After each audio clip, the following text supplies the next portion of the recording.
Hey folks, just want to say thank you so much for all of your support over at our Patreon account. We really appreciate it. Every little bit helps. If you've not signed up already, please head over to patreon.com/Roadie Free Radio. And for as low as $1 a month, you can help keep this show rocking and rolling week after week. What's happening, Roadies? This is Jeff Slate. This is Steven Charlie Cohen. What's happening, Roadies? This is Ryan Phillip George, and you're listening to Roadie Free Radio.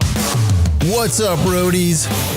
My name is Larry Milburn, and this is Roadie Free Radio, your VIP pass to meet and greet the stars behind the scenes of the music and film business. All right. What is happening, my friends? Welcome back. This is episode 130 of Roadie Free Radio. This is your host, Larry Milburn. I'm coming at you from a barn in Northwest Connecticut. Guess what? Today's guest, I've been waiting for this guy since the first year of my show to have him on the show. Mr. Ryan Phillip George, backline tech, keyboard tech, guitar tech, the man behind this tourlife.com is with us today. Before we get to that, listen, we are sponsored today in part by airturn.com. Since 2008, they've been manufacturing wireless products such as Bluetooth pedals and multifunction remotes, supporting hundreds of thousands of customers in over 40 countries. They have a wide range of products to choose from, including the AirTurn Go Stand. Who uses that? I'll give you a hint. I do. I use it right here in the studio. It's one of the best portable mic stands on the market. It's phenomenal. Head over to airturn.com. Use the code ROADIE to save 10% off your entire order. That's everything in the store. That's ROADIE to save 10% off your entire order over at airturn.com. What's happening, kids? We got a birthday shout out. First of all, happy birthday, Byron Isaacs. My man, Byron, bass player, current bass player for the Lumineers. Used to play in the Weight Band, used to play in Ola Bell, used to play for Amy Helm. He was a handsome stranger. Great dude. Check out his episode. I don't remember what number it is, but it's back there a little bit. Few episodes back. Listen, I'm freshly back from the Northeast Guitar Expo that happened today. What is this? This is April 7th. I was over in Wallingford, Connecticut at the Oakdale Theater, which, by the way, Oakdale Theater, pretty cool spot, man. I'd like to go back and check out some shows there. It's a 4,000-seater. Pretty nice little spot. Northeast Guitar Expo. I've been talking about it the last few weeks. Psyched to go. As I mentioned, I was going to bring my son, my 3.5-year-old son. I brought him. You know what that means? I didn't see a lot of guitars. Okay? I didn't pick up one guitar and strum it. But I had a good time. It was cool. He had fun. He enjoyed himself. We ran around. We had snacks in the corner, and he made a lot of friends. So that's good. At least that I wanted to break him in slowly with this stuff. So there you go. I'll look for the show next year, I guess. Unfortunate news. A longtime rigger at Coachella, one of the first, unfortunately fell and did not make it. So I will leave a link to the story in the show notes of this episode. Our thoughts are with his family and with the rest of the crew and with the organizers of Coachella. Guys, be safe. I say at the end of every show, please be safe out there. Don't forget, coming up May 29th at Mulcahy's Pub and Concert Hall, there is an event to be held, a memorial concert for Todd T. Boy Confessor, tour manager, stage manager for Night Ranger, Danger, Trickster, Kiss, Stone Temple Pilots, Marilyn Manson, many, many more. That is May 29th, Mulcahy's Pub and Concert Hall, 3232 Railroad Avenue in Wonton, New York. Night Ranger will be headlining. They will be rocking it. Great stuff. Guys, also don't forget the merch store is open here at Roadie Free Radio. We got the buttons, we got the stickers, we got all the t-shirts. Everything's good to go. And hopefully this week I'm going to take some photographs of some other cool items that I'm going to be putting up there as well. So keep an eye out for that. And what else do I have for you? I think I had something else for you. A bit of news. I've started a new job. By the time you hear this, I will be sitting at a desk at my new job. As many of you know, when I took the break this summer, I came back Labor Day weekend and I talked about how this summer was a good time to reflect, think about some debt that I wanted to pay off and stuff like that. So the only way to do that was to take on a steady job, steady paycheck, and try to knock off that debt. For those of you keeping score, and some of you reached out to me with encouragement about the debt, I have paid off 2 pretty hefty debts so far, a personal loan as well as a credit card. And I still got a mountain to climb. I'm still climbing it, man, but I'm making progress. So I appreciate you guys giving me your encouragement and support and whatnot. So I'm taking a job, and it's a local gig, so it's a super easy commute. It's a mile away. Going to be doing some office administration as well as some communications stuff, doing the social media, making some videos for them. But it's a steady paycheck, man, and it's only 30 hours a week, so I'm going to get to focus. I'm going to get to say yes to the things that I want to do and no to the things that I don't want to do anymore.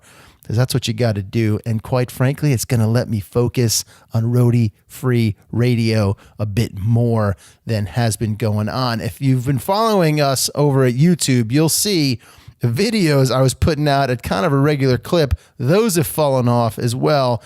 I just haven't had time. It's been a little crazy. So anyway, new gig. I'll keep you posted. And it's a pretty cool place. They preserve a lot of the nature and the forests and woods and trails around the town and surrounding area that I live in. So it'll be, I get to break out the Birkenstocks, eat granola and hang out and do my part for that. As I mentioned, our guest today is a good dude. And I tell him in the beginning, I wanted him on the show our first year, and we couldn't get it together. He couldn't get it together. I'll put it back on him.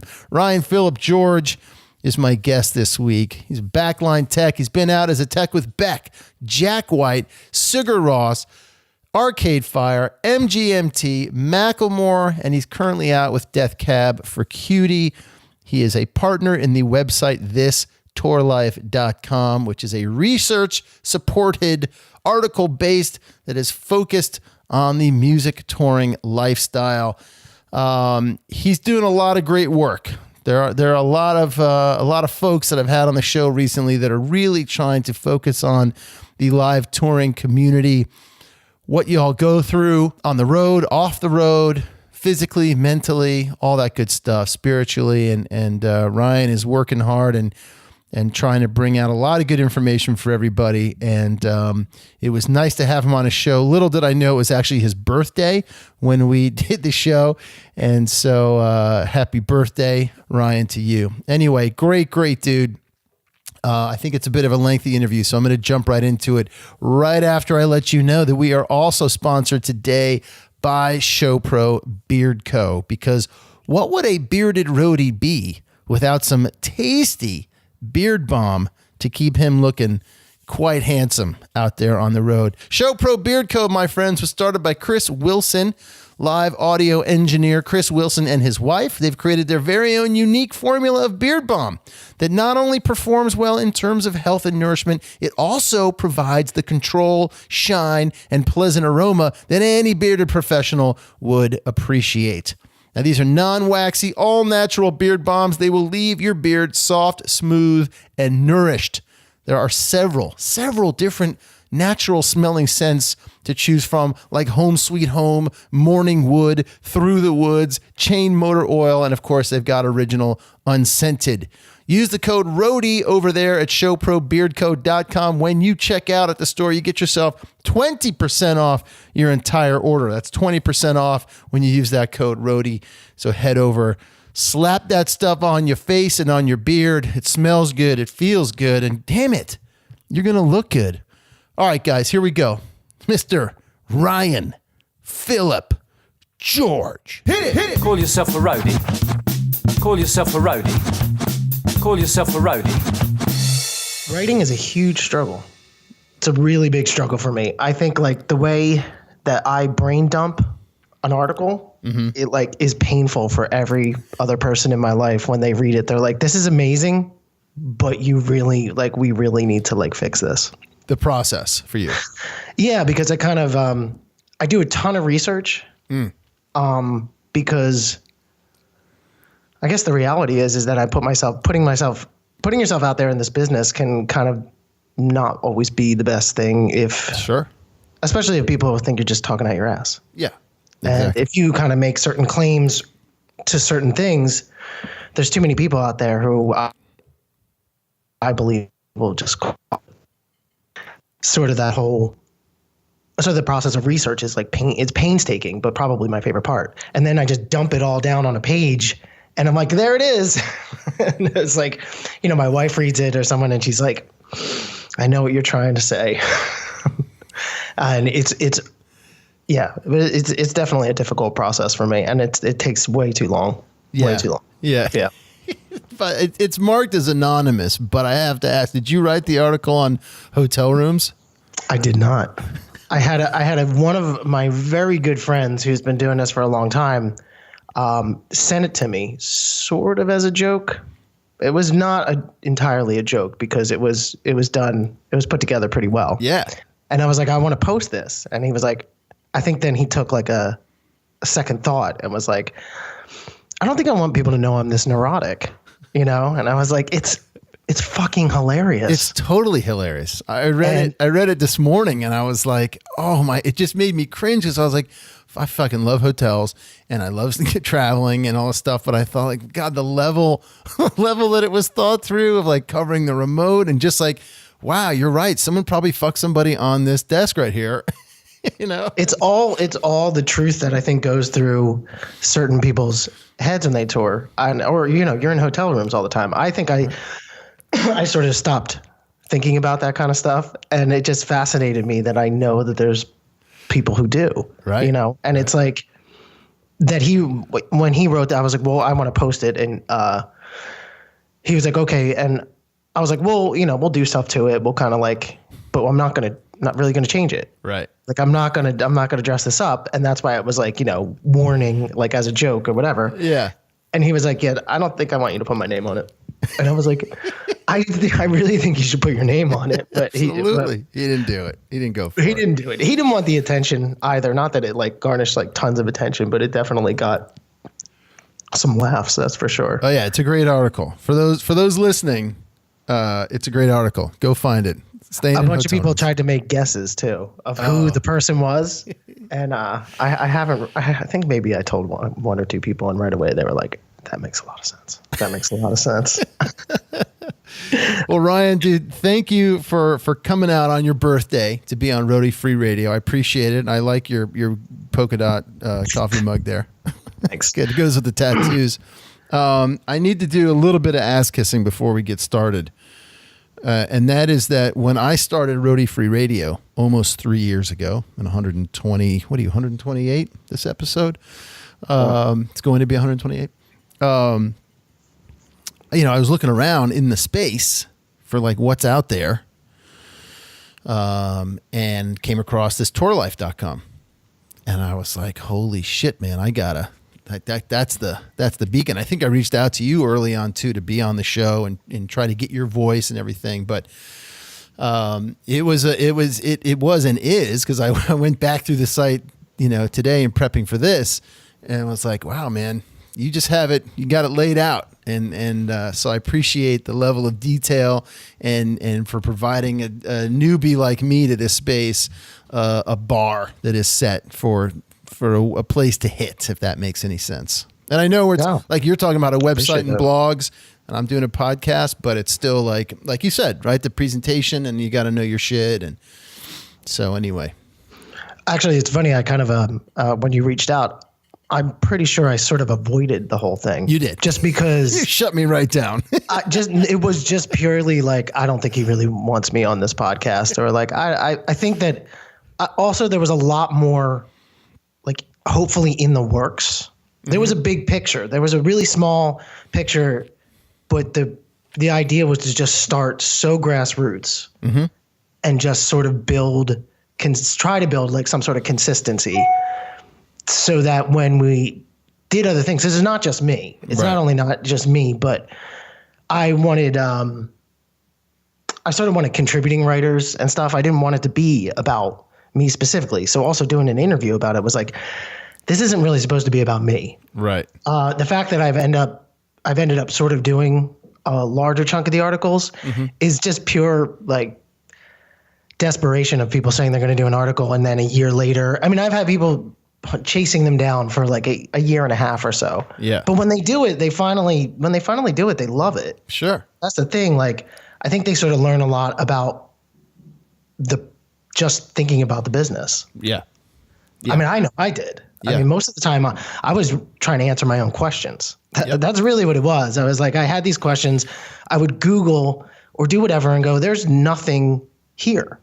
Like, there's nothing specifically here. There's a lot of information out there, but there's nothing specifically tailored to what I'm thinking, like what I'm wondering. And talking to other roadies, other crew people, which is something we avoid. The funny thing is we avoid using that term.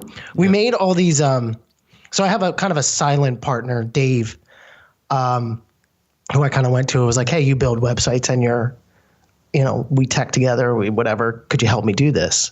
And conveniently lives in Philadelphia, like all these convenient things. Right. Sort of, I told him the idea and he's like, I've kind of been, it's funny. Whenever I told anybody the ideas, they were like, I'm kind of thinking the same thing. And I was like, okay, I know I'm not that original, but I think I'll be the person to do this instead of.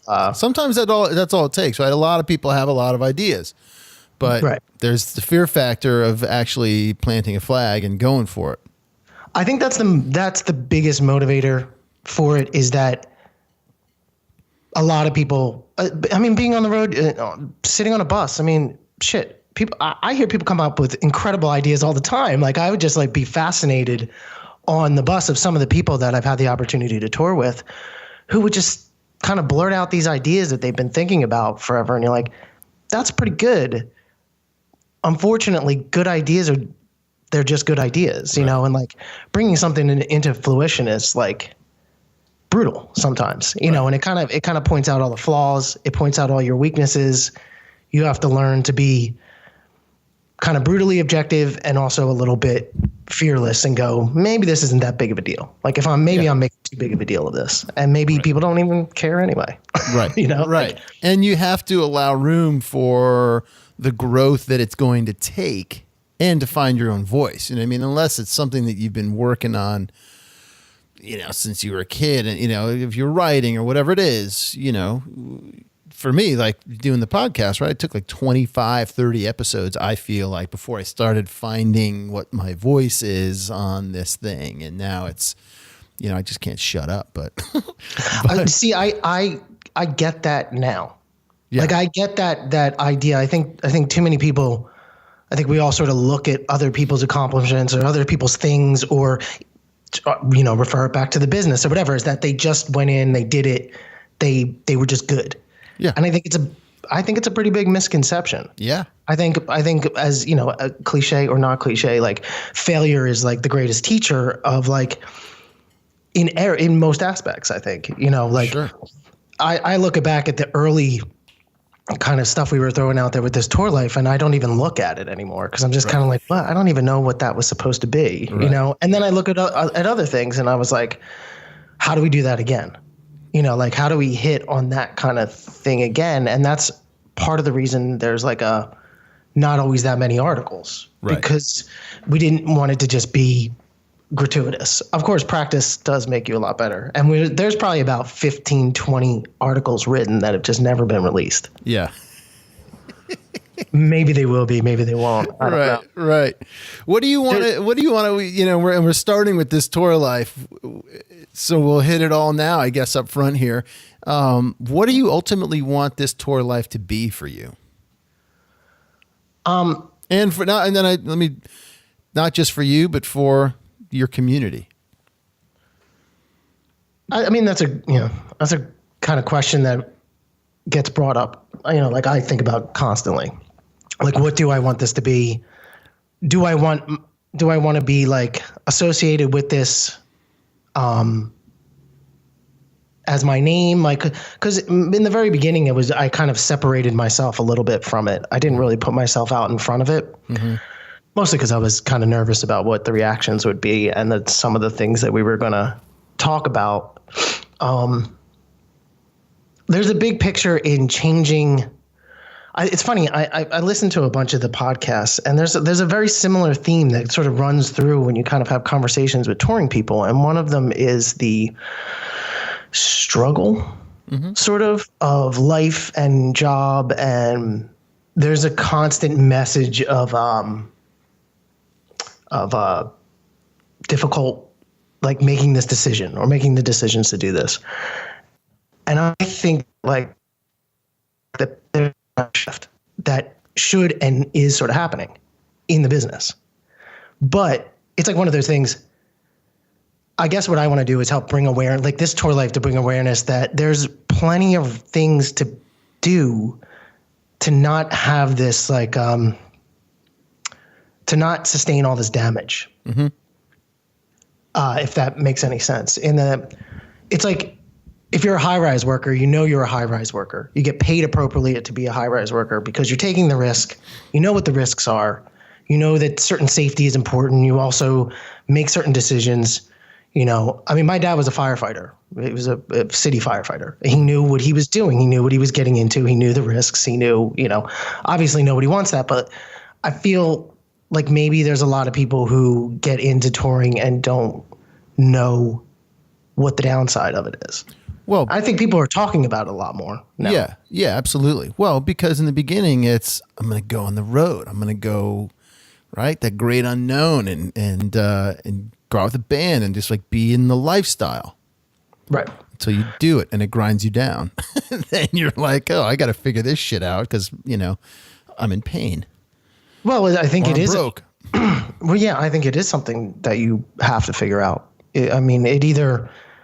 Well, once again, what doesn't kill you makes you stronger. I mean, if you can get through to a certain point, then you have other decisions to make. How long are you going to last? And is this, and you constantly hear the plan of getting off the road, and everybody wants to get off the road. And it's like, this tour life was sort of started out of that whole point for me.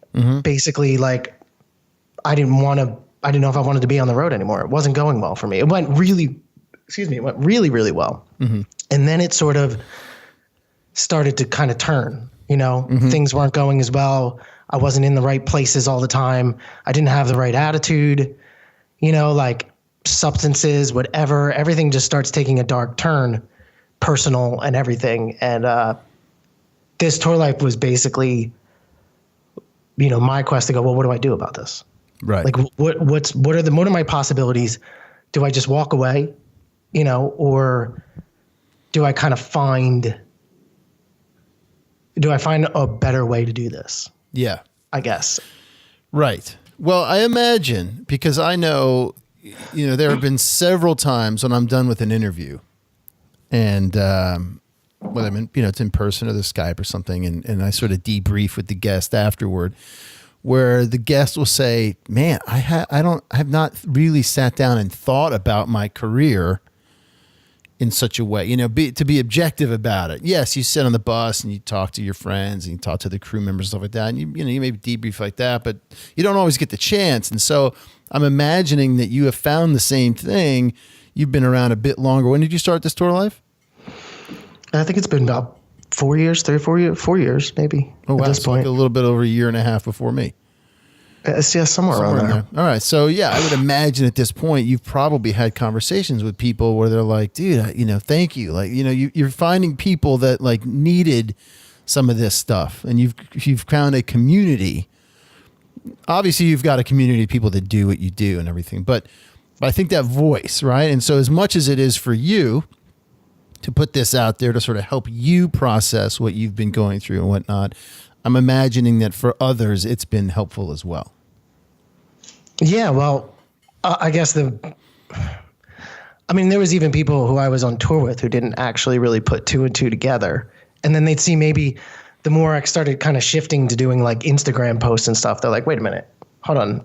Oh, wait, are you doing that? Who is doing that? And I was, right. I would kind of, and then it becomes the like, having different types of conversations, which I guess I didn't necessarily want to have, so to speak. Like I didn't want to be the, the person or the face or the whatever. It was something that was, it was two different things. Yeah. Basically. And I've noticed with you, like in your posts and your Facebook posts, you know, your Facebook posts and a cool picture about working out and keeping your mind straight and all that kind of stuff. You know, they're effective, man, and they help people.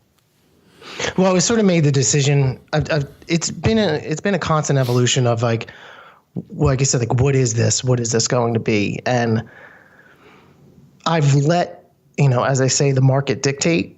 Sort of, I've let what other people have kind of like keyed in on or said that's helped them or whatever. And I go, okay, well, let's just kind of do a little bit more of that. Mm-hmm. Because for me, it's all truth. Right. I mean, for me, it is everything that I do. So that's kind of that's our rule.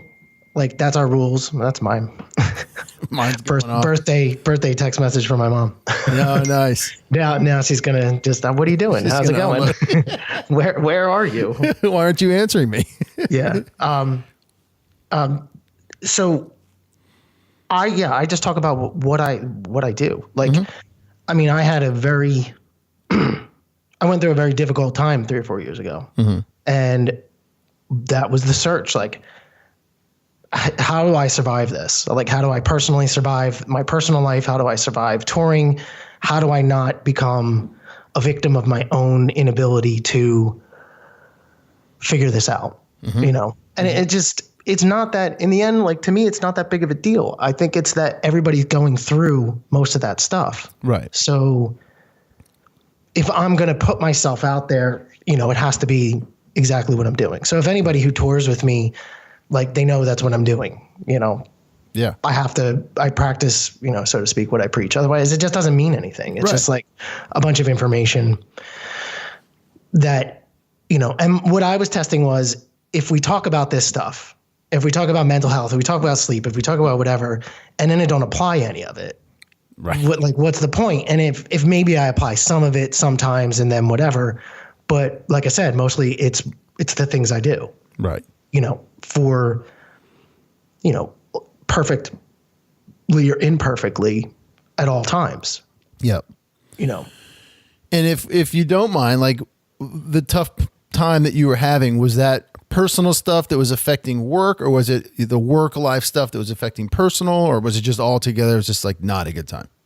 It was everything. Yeah. It was touring affecting my home life affecting my work attitude, mm-hmm. my ways of dealing with it affecting both, mm-hmm. Sort of just spiraling into a place I'd never been before, which was, I think everybody has different reasons why they're on tour. I mean, there's a lot of audio, you know, front of house people, whatever, they have a certain passion, you know, they have a goal, they have things. Like, I lost my goals, right? Yep. Sort of doing guitar, like backline guitar teching and stuff like that. Like, I just started to lose why am I doing this? Like, I'm not designing a show. I mean, I went to art school. I have a degree. Yeah.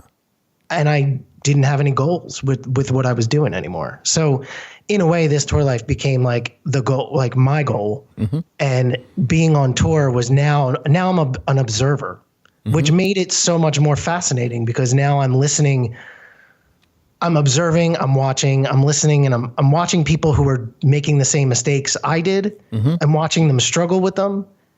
And then also knowing that they kind of sometimes look at me and possibly talk to me about it a little bit here or there. Like, and that becomes, I mean, it's good and it's bad, because then, you know, some people might think I'm judging them or something. I don't know. I don't really know. I've gotten a little bit like, or when I start talking about a subject, I've read so much about it, like the sleep stuff and whatever. And, you know, sometimes it's a bummer in conversations when I'm like, that's actually not true. Right. And it's like, yeah, I just need to shut up. Right. That's why I think it's better that the articles speak for themselves, and they're not trying to tell anybody what to do. It literally is just the information. Right. As that other people can go. It's like gathering all the research and going, here, if you want to look further into it, here's the links, mm-hmm. here's the studies, here's the books, here's the stuff. And like, it can help. Yeah. You know, I mean, the conversations that people come to realize, like the damage sustained is just glaringly brutal when you put all the research out on the table of how you're going to feel in the next so many years. Right. Like, do this, flying, not sleeping. And, you know, the old, like, I'll sleep when I'm dead. It's like, yeah, no, you'll be dead. Right. you won't be sleeping. You'll be dead. Right. You'll just be dead. And I think the misconception is that, I think what I've tried to say recently is like, it's not about living forever. It's not about like having perfect anything. It's about the quality of life you have. Like, you know, I smoked until 4 years ago, like a heavy smoker. I never tried to quit. I never wanted to quit. But the idea was like, who am I now? Like, is this part of my story? Is this part of who I am? Is this like the image of who I want to be? Mm-hmm. And does this fit into that? And also, is this part of like, if I knew that I was going to like drink and smoke and do whatever, and I just dropped dead, then, you know, what's the difference, right? Like if I'm just going to go and I'm not going to suffer, because you're not really suffering, so to speak, at the time. Sure. And just drop dead, great, no problem. But if I have to spend 10 years or 15 years and my quality of life is just total shit. Yeah, total shit. Is that the way I want to live? Right. You know, and I know, I mean, I know people who have toured longer than I have who are now suffering some of the damages, and you know, you can't put everything on something, but you can I can see the patterns. I mean, I see the patterns on Facebook. Right. Facebook to me is like a huge part of the research. Mm-hmm. It's like, as much as people like kind of, you know, issues with social media and stuff like that, Facebook is where I sort of search and I see everyone's comments, you know, people who are touring, I see their comments, I see what they're frustrated about, I see what they're physically going through. I see, unfortunately, the amount of deaths of people in their 50s. Yep. Of going, oh, you know, but I don't think everybody, I think some people do, but I don't think everybody sees the whole that whole picture. Right. Like they see their little groups, and you can't kind of attribute that, you know, you can't like say, oh, it's this, that's the reason. Sure. No, but it's cumulative, right? I mean, if you're in your 50s and you started in your 20s, that's 30 years of all these things you're talking about. Right. Well, yeah, and that shit catches up. Sure. And if it doesn't bother somebody, which I think is just, I don't think it's true. I think all of us are bothered by the idea that we would have a lower quality of life. Yeah. You know, I think all of us are like, nobody wants to be physically struggle, you know? Yeah. And then the concept that it takes a certain personality to do certain things, or to quit smoking, or to quit drinking, or just to deal with any of that. Like, right. I don't think that's true either. Yeah. I think it's just a matter of a mindset that can be difficult to find. Like, what's your reason? Mm-hmm. You know, mm-hmm. Is it kids? Is it your own personal, you know, I don't know. I think with the term, when people would use the terms like health nut and stuff like that, I think it really did a lot of damage, you know, to the concept. Yeah. You know, that like taking yourself too seriously or taking your health too seriously is obsessive. Right. You know, and you don't enjoy yourself, or you don't enjoy life.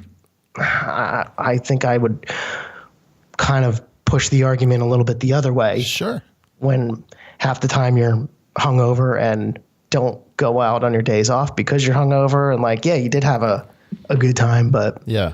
And a lot of that is the privilege and the naivete of youth, right? I mean, you think you're Superman, sure. And then, you know, shit, dude, I'm 47. I think it was 45 or 46, and I have flat feet. And so years of just having flat feet and wearing orthotics, whatever, have caught up to me. And like every morning I look, you know, like fucking Nick Nolte in North Dallas 40 crawling out of bed, you know, and I'm like, wow, man, this is going to be rough. So how are you going to safeguard against this getting worse? You know, okay, well, maybe I should lose 25 pounds, right? Maybe I should eat more foods that are anti-inflammatory, you know, but right. When you're 27 or something and rocking and rolling, whatever it is you're doing, who cares? Well, and it's it's an undertaking. To change your habits and to changing habits on the road and all that stuff. I mean, I struggle with it all the time. There is no there's nothing about it that's like, anybody should preach anything to anybody. Right. It's all just like finding a way that goes, I don't feel like shit today. Right. And what is it that you're doing that you could probably go without? I don't know. I mean, I don't think it's supposed to be, once again, don't really want to get on like the huge preaching of that, in the sense of it shouldn't be about what you're getting rid of. It should be about what you're adding. Like even if you're going to do things that aren't good for you, like what are you adding possibly to counteract that? Yep. Are you getting better sleep? Are you, walking more? I mean, just walk. You don't have to be like go do a Tougher Mudder or change, whatever. I mean, I push myself ridiculously just to see if it's possible. Right. Is it possible to do on the road? Like, could I tell somebody who says they want to I want to work out, I want to get on shape on the road. And I'll do every hotel, gym, parking lot, whatever I can, because that's my goal is to figure that out. Yeah. Can I consistently do it and then tell somebody that is possible? And there's nothing special about me, and I'm not some sort of overly athletic person in any way. But all of those things on tour, to me, you kind of have to. Right. I don't care. I mean, what anybody says, if you're not doing a little bit, and you're turning 40 and you wake up and you're like, my back hurts, my knees hurt. You got a long road to go, and it doesn't have to be like that. Right. Right. It doesn't. I mean, I got rid of most of my, back pain, knee pain. I got rid of most of it. Yeah. And I heard, this is the second time I heard this. Have you ever heard this saying, motion is lotion? I hate it. I've heard it. Sounds terrible, but no. I've heard it twice this week. Wow. And somebody used it in that aspect. Technically, I guess it makes sense, but I didn't know if I was the only one who just thought that was a really weird saying. And I've heard it pop up on a podcast, and I think somebody else said it, and they said it just so matter of fact. Right. But I never heard that before. No. So let me ask you this, man. Was there a sort of a bottoming out in all this for you? And then if there was or wasn't, do you remember what sort of the first step was that you took? Whether it was, I'm going to buy a book about meditation, or I'm going to look into this. And if you remember that step and what that was, can you share that? Yeah, I do actually. Well, I was a really heavy smoker, and sort of at my lowest low, I sort of found myself, it gets cold in Philadelphia, it gets whatever. I kind of found myself standing outside somebody's house in super cold, and just, I don't know, just something in my head. I was like, I feel like an idiot right now. After all this time, I was like, I'm out here smoking. I'm by myself. No one else smoked at it was like a dinner or something. And we're a couple packs a day. I mean, at least probably a pack and a half. Shit. At least. It got worse. Yeah. But I'd started smoking probably when I was 16, so I didn't quit till I was almost 38. But when trying to quit, I was like, this is brutal. I don't really know if I can do this. This is torture. So I decided to start exercising, because I figured if I put enough effort into it, I wouldn't want to undo what I was doing. Yeah. So it kind of, and I had also I had done a little bit of weight training in high school. I played ice hockey and done a little bit and smoked.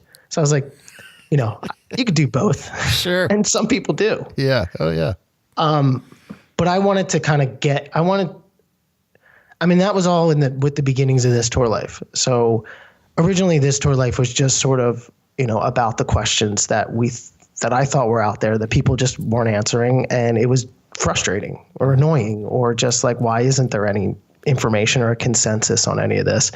The whole health aspect, it kind of just came along at the same time. Mm-hmm. It was what I was doing.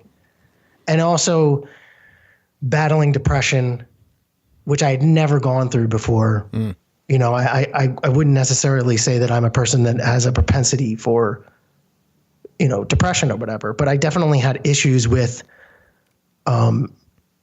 just coming to a moment that my life wasn't what I thought it would be, or just certain realities and shit just happened, going through a divorce, like just the whole bottom falling out. Yep.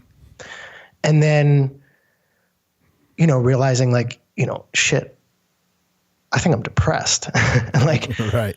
I'm just like, I'm not doing well.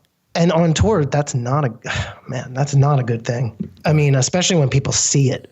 Right. I mean, mine, I was going through so much that people saw it. Like it was like, and then people don't want to be around you. No one knows what to do. And a lot of people, the ironic thing is that so many of the people who just were like, I don't understand what's going on, have come up to me years later with their own monumental shit that happened in their life and go, I think I went through what you're going through. Or I think even an artist I was working for, like, was like, he's like, remember when you were like really like fucked up? I think I'm going through that. Right. I was like, this is ridiculous. Yeah. That's when you're like, here's a pen and paper. Go write some songs, motherfucker. Yeah. That's what you do. Well, and touring can just really just do a number on that.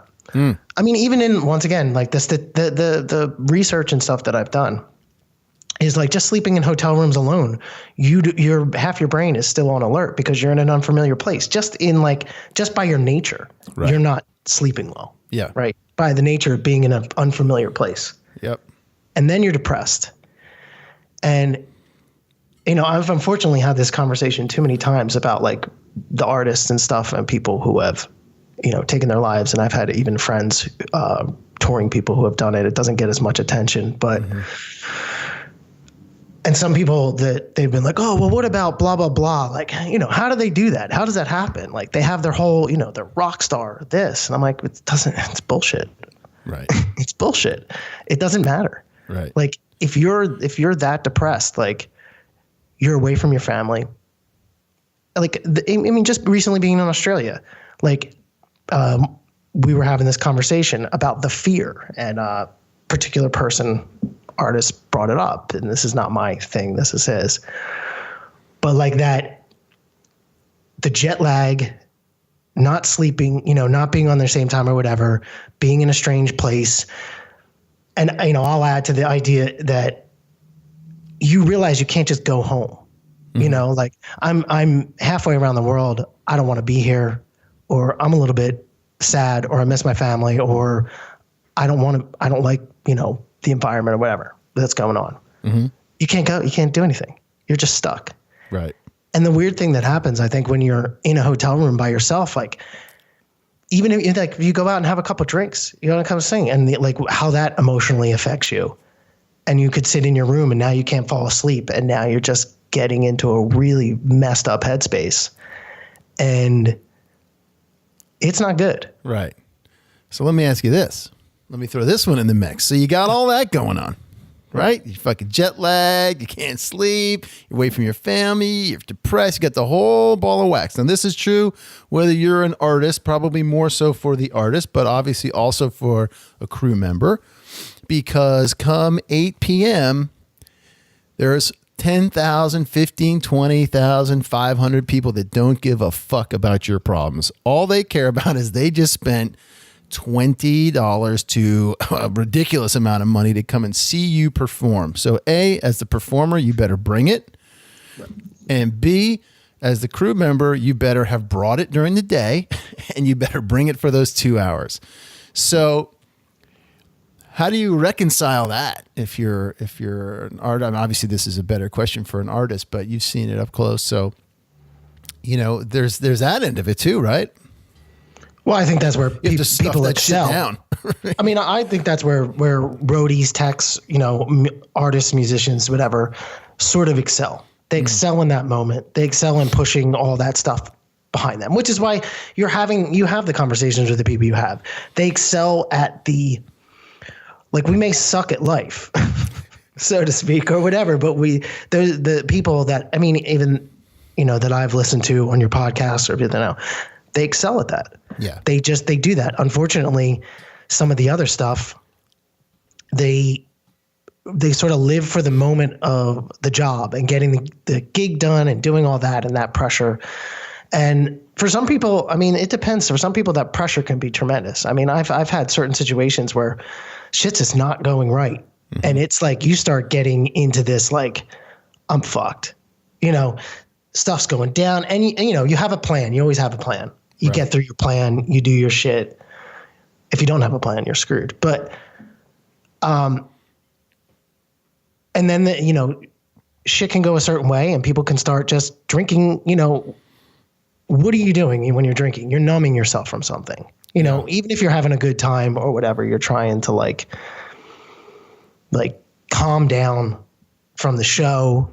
You're trying to take that fight or flight response, you know, and deal with it that you shove down. I mean, you're kind of like a, you know, you're like a 1950s father who like doesn't ever talk about their emotions.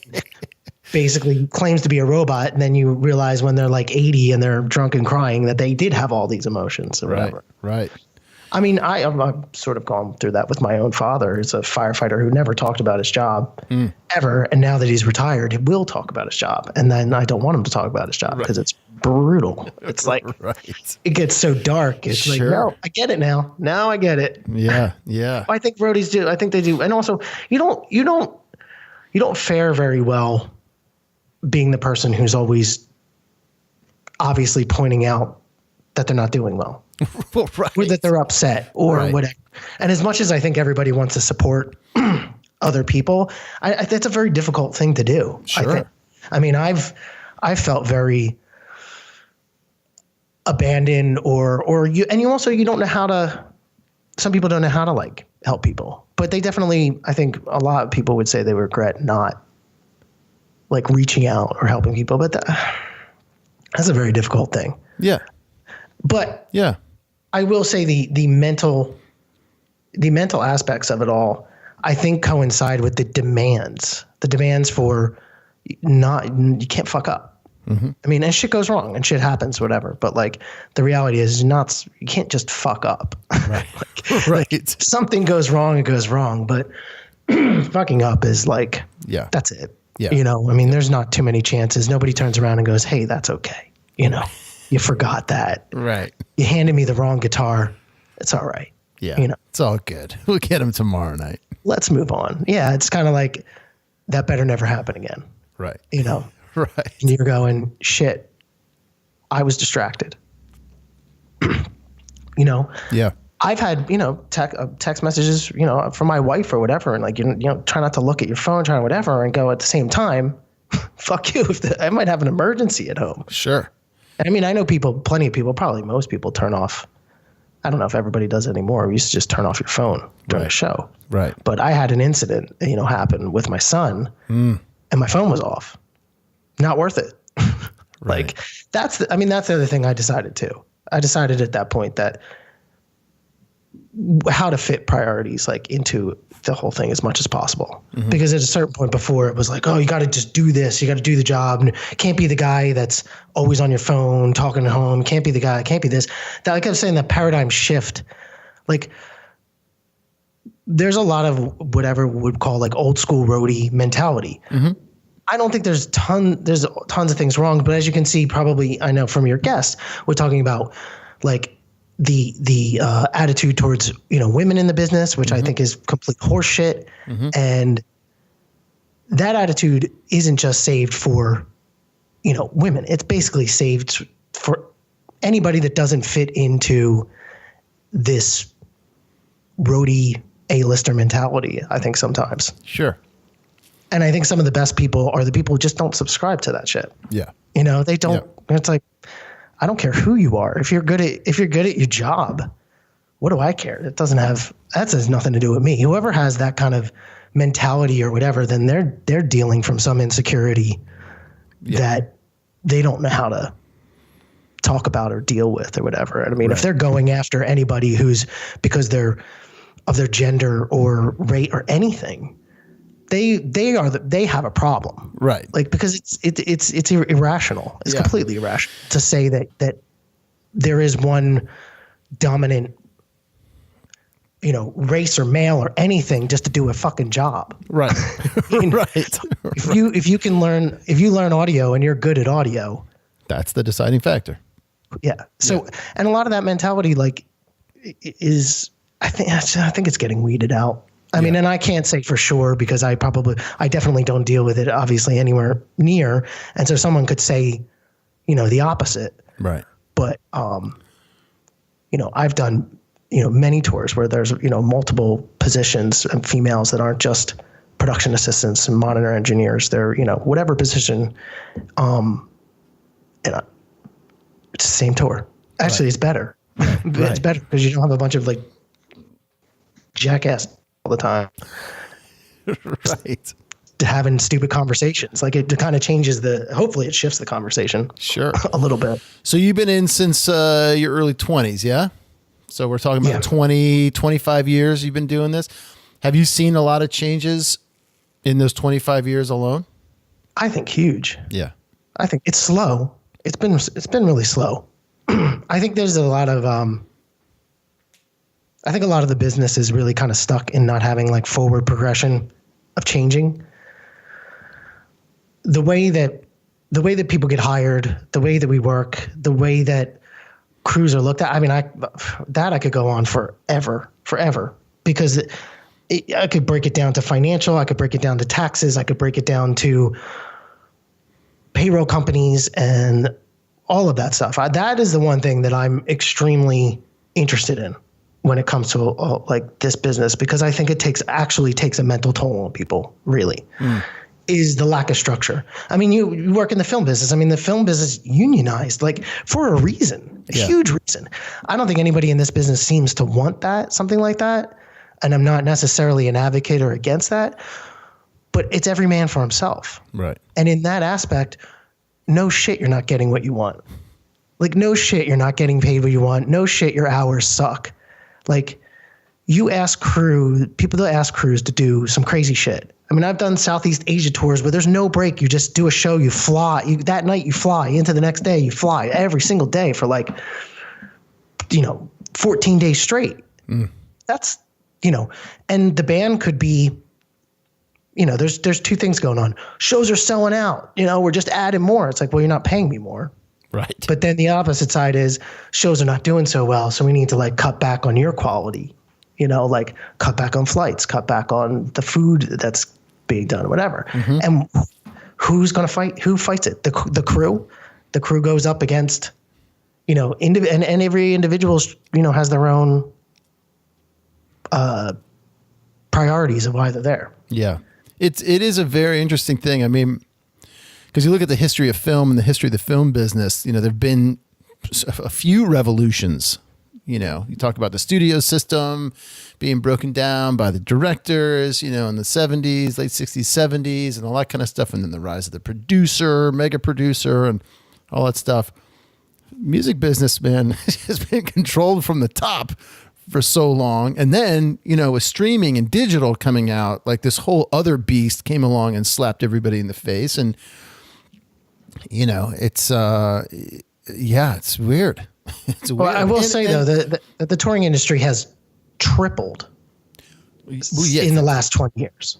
It's had to, but yes, but like you're saying, there are still not really mechanisms in place to take care of those that are doing it, right? There's no unions. There are some locals and stuff like that. But if you specify more, people who I tour for a living, right? That's my only living. Like, that's how I make my money. Ironically, I'm on a payroll, but yet I don't ever know what I'm going to make every year. Right. For 20 years, I have no idea what I'm going to ultimately make. I'm negotiating every year or two. Mm-hmm. And sometimes I get more, sometimes I get less. Is that my fault? Is that, do I have to take what I have to take sometimes? I mean, sometimes they have you in a bind. And also the way that it's hired, like they may have not looked very far. Right. This person to that person. So what's your value in this? The value could be really high. It could be low. I mean, these issues are all actually the things that this is the future of this tour life for me. Mm-hmm. The future of this tour life has always been the bigger picture. And there is other things. It's like basically, it's kind of crazy, but there's basically like orbits of it, of incarnations of this tour life right now. Like what's being seen is just a really small fraction of what's been able to be released. And the big picture has been like, as we're doing this, we're kind of building what we think is like a shift in the business of how everything's done. So like the platform is being built behind this minimum platform. Right. That is learned from this minimum platform that all these other people have sort of maybe tried to do or whatever. And we've just been behind, just hacking away at it for 4 years with a team of people who have volunteered basically their time to do it because of the idea and what it means, you know, and what it means for the industry. And they love music. They may not be in music. So that's been really difficult to like, that's like, it's just, most of this tour life is basically, I've only talked about like a fraction of like what's going on with it. Sure. And that's also why I didn't even want to do, you know, the podcast before, because I was like, well, I don't really want it to be about me. Right. You know, but inevitably if I'm talking to you in a conversation, I can only come from my perspective. So of course. But all of that stuff in the business, I personally, that's my goal, is shifting the business. That's awesome. Ultimately.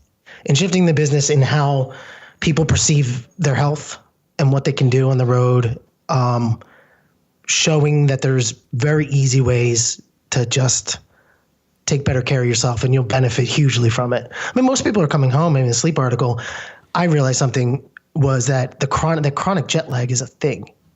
Chronic jet lag is something that you can be stuck in the, you know, on position of fight or flight for months to years.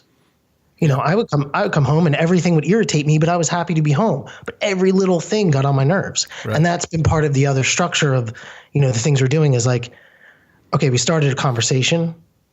We've been happy to be a part of the conversation, but now it seems like it's just a conversation again. Right. And like, what are the actual solutions? So well, those things that we're releasing are just the solutions I found. And it's not like things I found yesterday or things we found, whatever. It's been like, I'm like a guinea pig. I just like everything I self-experiment and I do it, you know, also via like my family and via like their input of like them forcing me to be objective. Like, how have I been? Like, do I seem like I'm better? Cause I'm sleeping, I'm doing this, I'm doing that. Or do I just seem like the same old asshole who comes home from tour and pisses everybody off? I don't know. But that's the goal. And part of the issues is I think that people are really you know, we're in a time in probably every business that, you know, the unions have been taken apart. There's no real advocate for most people when it comes. It's like, you know, buyer seller's market. I mean, we're in a seller's market of employment. Like, right. And the touring business is definitely that. I've lost more personally, I would think of an edge or an angle in my negotiation than I did 10 years ago. Right. Like 10 years ago, I felt that it was much easier to kind of have a negotiation. And now you're kind of getting people going, yep, this is what we pay for this position. And it's like, okay. If I want to work, I better take it. Well, and so we're not talking about this? Right. Right.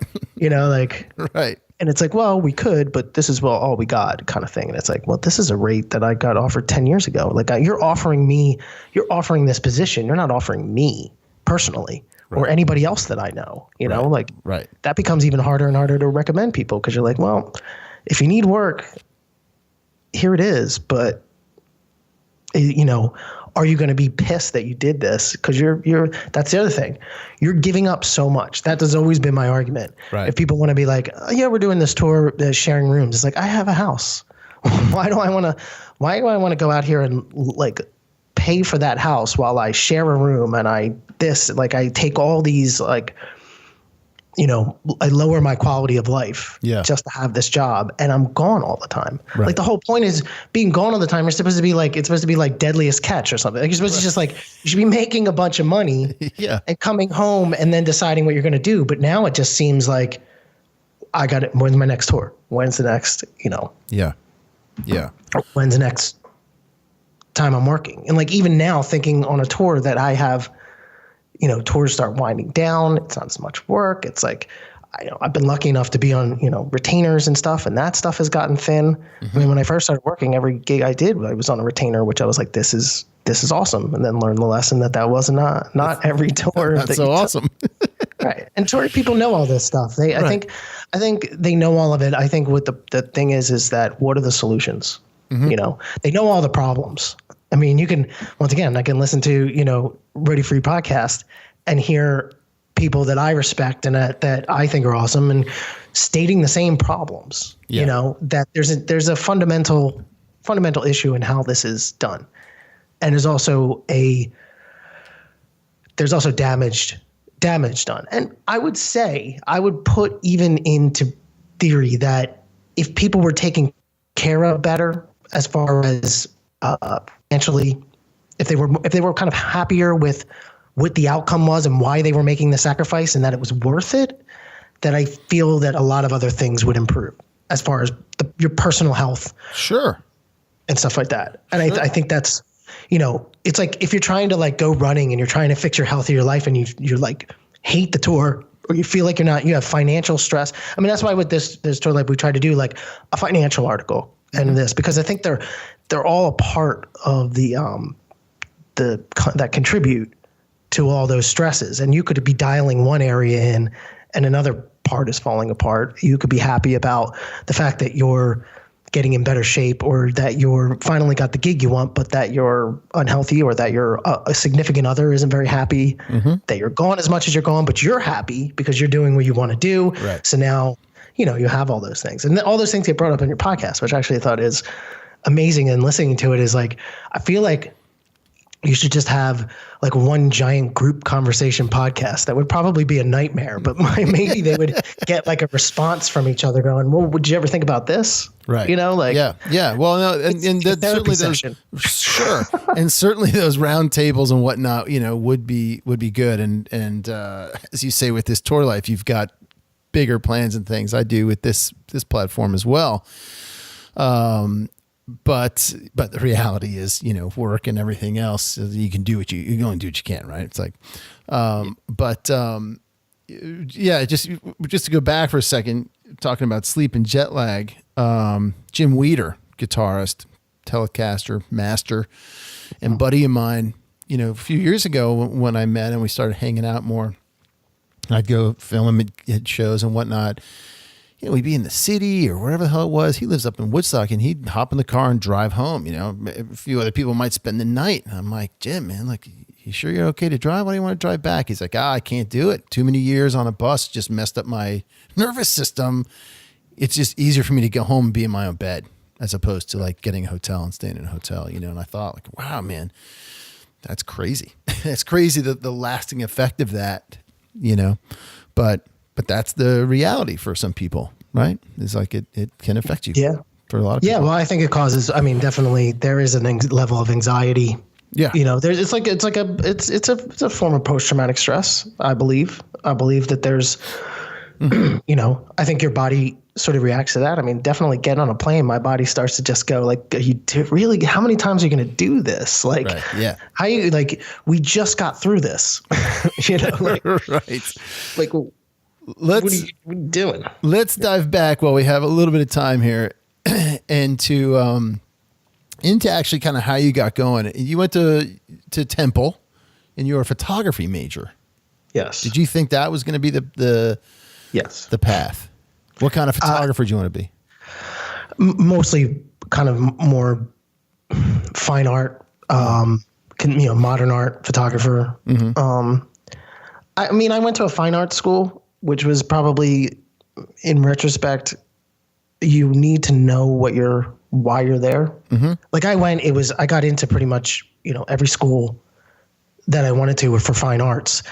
But my dad was like, oh, if you go to Temple, I'll pay for your first year. You go to a university, because there's all these schools of design and stuff. And mm-hmm. he wanted me to stay close. And Tyler School of Art at Temple has a great reputation, but it's a fine art school. Right. There was zero skills in business, zero skills in, the reality of like you're marketing yourself, and then the consummate artist or, musician is like, I just create and people will come and find it. And it's like brutal. If you don't have the wherewithal at 20 years old and you get out of school and you're like, and I had a couple gallery showings and stuff, and I learned some really hard lessons that was like, this sucks. Right. This sucks. And like, I don't think I'm mentally prepared.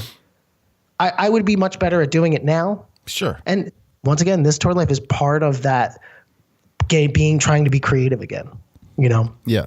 because that's where I started, just being creative. Right. And then when I realized just being creative wasn't enough, I sadly kind of admit that I just wasn't prepared for that. Right. And I tried to do certain things and then I wasn't good at selling myself or self-promoting and it's a lot of self-promotion. I mean, even playing in a band, terrible at self-promoting. Like I was just like, yeah, that's cool. You can come. Like, right. And the people who can promote and they're good. I mean, that's where it's at, I think. Yeah, for sure. And I just didn't have a clue. What was the shift to go up to Berkeley? Basically when I got into to teching, one of the first big tours I did was Beck, and I did, Ableton and Reason, like doing computer stuff, and nobody was really doing it, which should have been a big warning sign that no one was doing it for a reason, because like the computers were not really up to, I had like a USB like Westinghouse hard drive because the hard drives were too small, and Beck's converting all this stuff from emus and all these like hardware, and converting it to Pro Tools to digital, and it just like it worked for a while, but it so I mean I went back and forth doing like playback stuff, and every time I would get into it I'm like, this isn't quite ready yet. Right. These programs aren't really ready yet. And then I kind of like jump back out of it, go do some guitar teching and stuff. And, jumping with Jack White, it's like, it's all analog, no digital. So it's like, cool, down with that, do that for a couple years. Yeah. And then kind of jump back into it with younger bands with the playback and go, all right, this is getting better and better, until eventually, like at this point, it's pretty solid. Yeah. Berkeley stuff and doing that was just trying to like just take classes in like Digital Performer and their software stuff, and kind of just no one knew where the software thing was going to shift in the business. And everybody was like, Pro Tools, it's not Pro Tools, it's Digital Performer. It's and Ableton was a DJ program. And then I was kind of saw that being pretty good. And that's had its whole evolution in this business. And also, at the time, guitar techs were there was a lot of them. Right. So it was easier to get other work, basically. Yeah. Like that was pretty much why I did that. I took a lot of different online classes and stuff. And that's another thing, is furthering education in this business is like, that's what is not talked about a lot either, like, or shifting job positions, and I noticed that if, you could do more than one thing, obviously you have a better chance of surviving. Sure. Right. Basically, Can we just take a moment here for this guitar player that you're talking to just geek out on some Jack White gear? Sure. You play as well? I do. I mean, I'm a very modest guitar player. Who I like to write songs more than I am a guitar player, so to speak. Okay. It's a means, man. Well, you spend time with both the Raconteurs and the White Stripes. So with Jack, spend a lot of time with Jack. What's your favorite piece of Jack's gear, if you had one? He uses that Pog like a motherfucker. He doesn't have a ton of pedals. He's got his bag of tricks. I mean, I don't know so much now, but I mean, back then, between, his approach is different between what the White Stripes approach is, which I did very, very minimal work with them. Mostly more the Raconteurs, and then Dead Weather kind of came at the tail end of the White Stripes. But kind of in and out of that camp, because my buddy Jim was his main kind of guy, and he would I filled in a couple times, but his gear, I mean, it's just the way he uses stuff. Yeah. He plays like a drummer. He plays his pedal. He plays everything like a drummer. So everything sort of tried to be built to like withstand him. I mean, Right. he's a big guy. He's very physical. His whole thing is being very physical. Yeah. And it shows. And it's amazing. To me, it was an amazing thing. But I would say the one thing about him, because things constantly broke. I mean, he can just LJ from the Raconteurs would just hand parts over from the guitars as he's playing bass. Like, there's a knob, there's part of that pedal over there, and it's like, and he just had to have a ton of spares and just throw them in. But he will deal with any of that. In fact, he like secretly, and I don't think it's much of a secret anymore, like enjoys it. He enjoys the physicality, putting it to the test. If something fails, he just moves on and he just gets through whatever. It's probably one of the most impressive things I've seen, because with some people they just freeze. Like something goes wrong and it's like they're just looking at you like this is a problem. He's like just pushes right through it. He has that Pog pedal and then the Digico Wham, that whammy that just uses shit out of. Right. That I don't know as much anymore. Were you That's like that. with all that physicality and breaking things and having to change things out and do that? It must have been a big sort of guitar tech school for you. I would imagine learning a lot of shit at that point. Yeah. Oh, well, yeah. I mean, he would switch his guitars, the White Stripes did like the Airlines and stuff. And then he went like Raconteurs is more like Gretches. And I think he's more into Fenders now at this time. And he's got his reasons for all of that. But like, yeah, I mean, just keeping the guitars just together, keeping them together. He doesn't have a ton of spares. He uses what he uses. So it's like, it's got to work. And he says what he wants and he says it once, but he was always very, he's a very kind person. Yeah. Always came off stage like, and you'd be like, oh my God, that was a train wreck, but it was awesome. And he'd be like, that was great. Like every day, like, okay, whew, cool. Right. Right.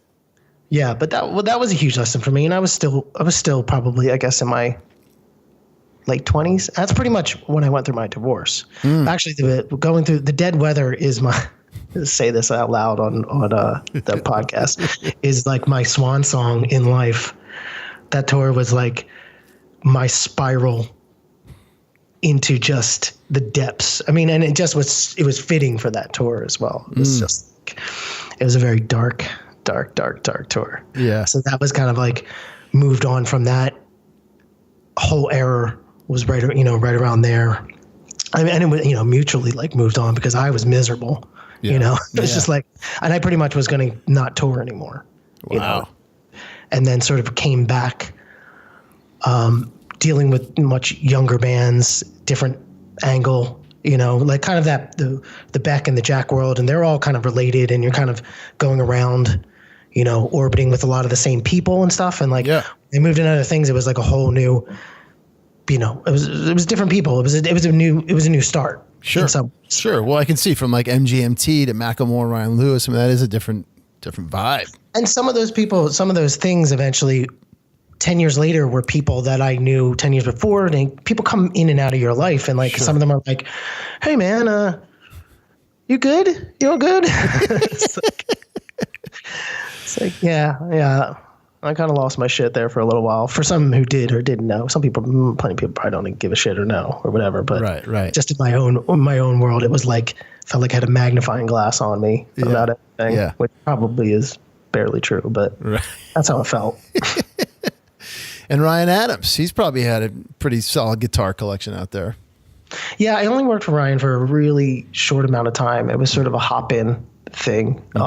I was actually out with Death Cab, and I was guitar teching for Ben and Nick at that time, and ran into a production manager from the Raconteurs who was out there, and he was like, "Hey, I need somebody to hop in," and I was like, "Oh, perfect! This is just going down." Right. And did some stuff, but he's had like other, kind of people that have been sort of steady and in that orbit and whatever, and he was a fascinating character. As we've all starting to find out. Yeah. Yeah. Well, not knowing him super well, I'm not necessarily surprised by anything that's been said, but don't really know much. Right. Didn't really know much about it. I mean, he was always I found it fascinating to come in. He was very, pro female crew, loving and everything, which was awesome, and still work with some of the same people that were on that crew. And it was a great crew. It was a great environment in that aspect. I mean, eliminating, I would say, and my perspective is always like, I'm eliminating the artist from that equation in the sense of like their interactions or whatever were another, so to speak, story. I mean, and I'm sure you've heard things or whatever that I could never really say much to, but my limited experience was that, you know, he created a certain dynamic when he was around. But other than that, like, you know, touring and being on a bus with that crew of like, you know, having, you know, mostly like a female crew it was a great experience. It was absolutely great. You know, It was just like a different perspective. It was great. It was normal, you know, it's like, not to like overstate it, but it was definitely like, I gave him, you know, not a ton of credit, but just the credit of like, you know, hey, I guess, you know, this works and it's awesome. And it proves everything. If anybody has an issue, it's like, you know, here's, you know, there it is right there. Yeah. Functioning, awesome crew. I'd work with any one of them again, anytime, and do work with some of them. Yeah. So, but I just kind of leave him out of it in that sense. Right. I could, you know, it could state those opinions, but I would only be talking from limited experience. Yeah. With him. You are starting to do some more production management as well as your other stuff, right?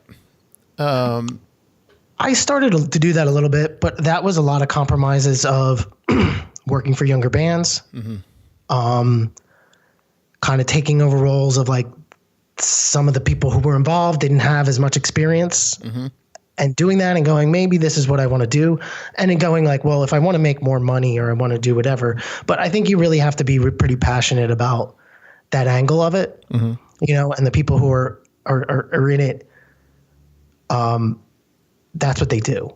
Yeah. And getting into it, I feel like I could do all of it, but I wasn't as passionate being on the stage, you know, because I was always doing both, which was just, you know, kind of ridiculous. Yeah. Any sort of stage managing or production managing plus the gig. Right. That's a lot. On the gig can be a lot. Yeah. Some people can do it. I found it to be a little bit like more than I wanted to deal with most of the time. Right. So you're more comfortable guitars, keys, doing that stuff. Yeah. I mean, that's how I got into it. That's how I got started. And I've done other production stuff and whatever. I know the information. I know how to do it. I don't think I'm entirely the personality as much to do it as a lot of people I know who are a lot better at it, but I can do it, you know, and there was, as far as I know, no, you know, complaints in it, but I definitely didn't feel like my heart was, you know, kind of into it after a while. Yeah. So I'm sort of just not throwing myself out there that much with that anymore. Yeah. But like you said, it's important to try, learn new things, being able to be diverse. And then you figure out like, oh, it's not quite my thing. You know, I'll stick to this part.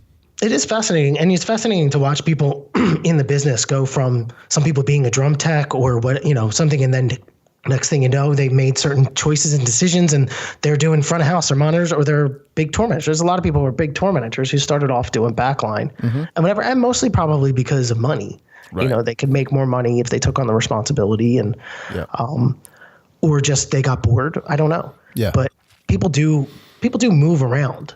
Yeah. But it's sometimes you just need someone to give you the opportunity, really. Like, that's another thing. It's not like, hey, there's an opening, you know, do you want to do this? It's like, you need someone that you know who's like, I'll give you a chance, you know? That's a lot of the business is like, I'll either give you a chance or somebody you know just recommends you, which once again, there's some of my issues with the structure of how this goes because that doesn't really tell you much. Right. It works sometimes, but and it's good for a lot of people, but it's not good for everybody.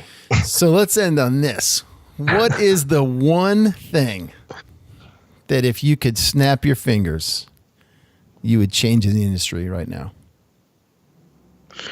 The one thing, if I could snap my fingers, I think a better attention to the quality of, you know, what the hours are, attention to what realistic ideas of what crews go through. Like, I guess, you know, Live Nation, a lot of these companies, AEG, they buy out the tours. They have, actually the easiest answer to this would be like, tours that have HR, human resources, because there's no human resources.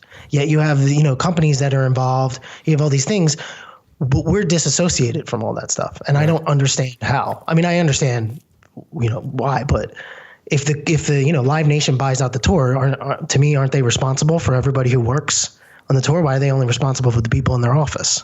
Right. I don't nobody's, unless I don't know enough information, nobody's looking at that.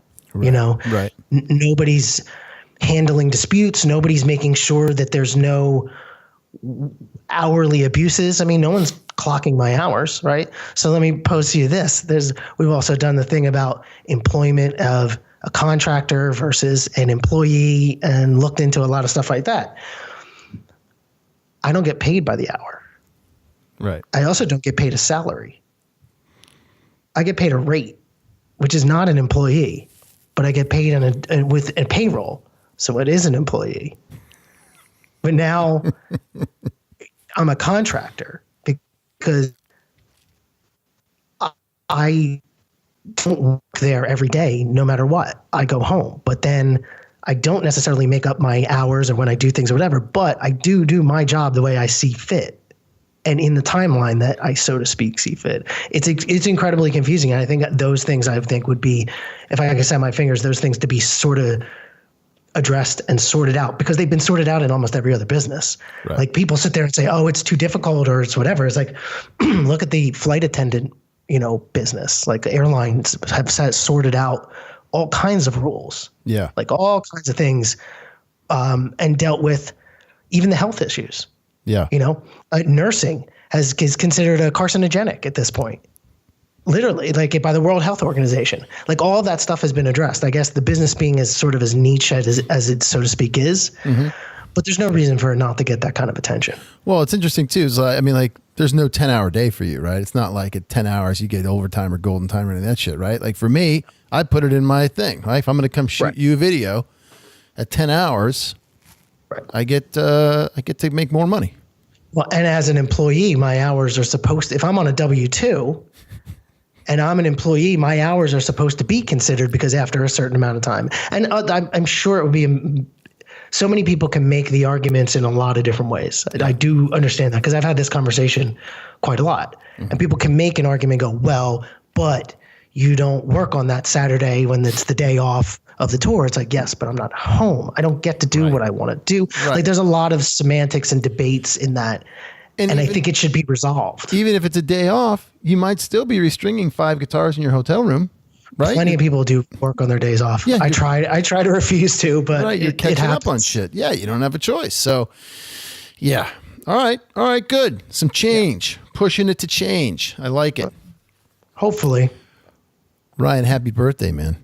This has been epic, dude. We went deep fucking quick. I don't think I had no other choice. That's one speed. I can feel it. I'm 42. Am I 42? Yeah, I'm 42. I was trying to figure that out. God, it's embarrassing. I'm not that old. I'm not saying I'm old. I always tell everybody on the road who's like under 40 when they're like, oh man, I'm getting old. It's like, you're not allowed to say it until you're 40. Right, exactly. At 40, you can say I'm getting old. If you're 38, you're not old yet. No, 39, not old yet. Yeah. As soon as you're 40, go for it. Right. Still not old, but Trust me, 46, you start feeling things, dude. Trust me, you got 4 more years, and then all of a sudden you're gonna go, holy shit. My whole goal is not to feel those things. All right. Well, I'm gonna come down to Philly, and you're gonna train me.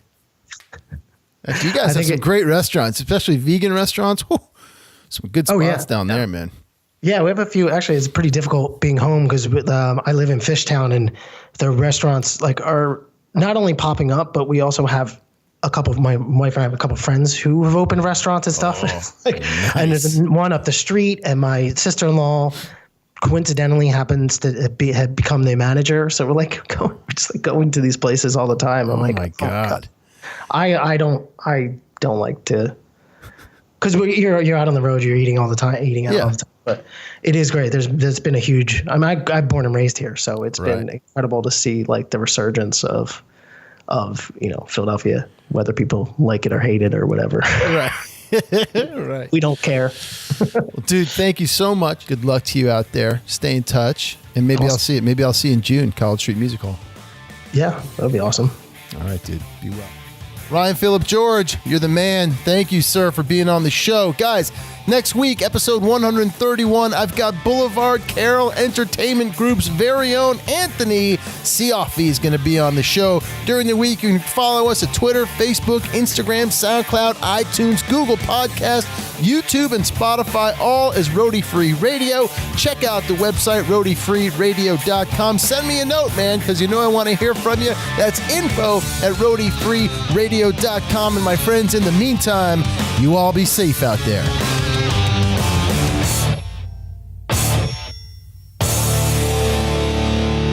No roadies, no rock and roll.